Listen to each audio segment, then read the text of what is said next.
Third one. That was the third one. So you had to hit another one, of course, since So I had your money it, was gone. yeah, exactly. And then so I'm back at the same trap spot, and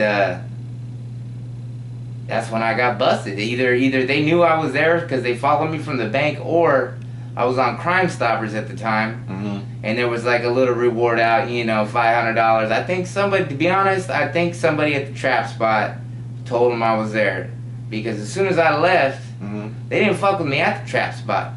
But when I left, all of a sudden there's all these unmarked cars behind me, and I just thought they were just regular people, you know, at the time. But as I kept driving through the neighborhood, I realized none of these cars are pulling off, and they're hella close. So I pulled into this gas station, and sure enough, that's when they swarmed me, man. I got like 5, 6 FBI cats, all with guns pointed at the car, broad daylight, people everywhere. Embarrassing as hell, really. Okay, so when they took you in, they let you know that they knew it was you?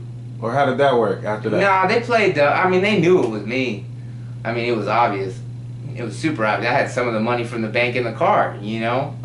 Yeah. And, but they need you to confess on camera, you know, so their case holds up and there's no, you know, anything will happen or whatever. So I knew I was hit, so I just told them the truth. Yeah, it was me. I hit this bank, this bank, this bank, and this bank, and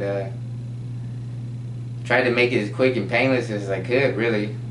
So, what did they try to offer you at first? What was the deal?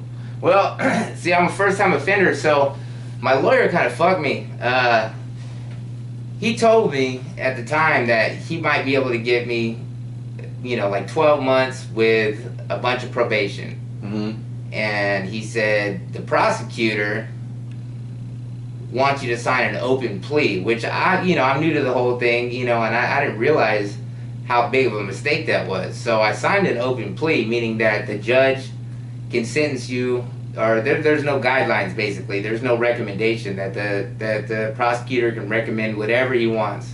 Okay. And so later, you know, I even was introduced to the prosecutor, and he told me, he said, "Don't worry, son, I'm not going to screw you on this deal." And right before my sentencing, they changed prosecutors on me, and the dude tried to get me for like 6 years, but the judge, you know, he had a little compassion, and he sentenced me to 42 months in federal prison. So. Okay.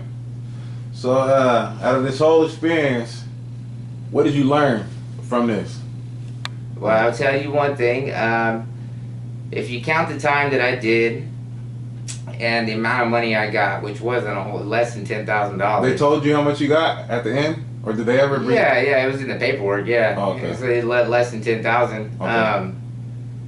If I would have worked, okay, for all your viewers out there that are getting any crazy ideas, if I would have worked part-time at McDonald's, scooping French fries, part-time only, I mean, I would have made more money during those 3 years by like $50,000 than I did robbing them 4 banks and serving them 2.5 years in prison.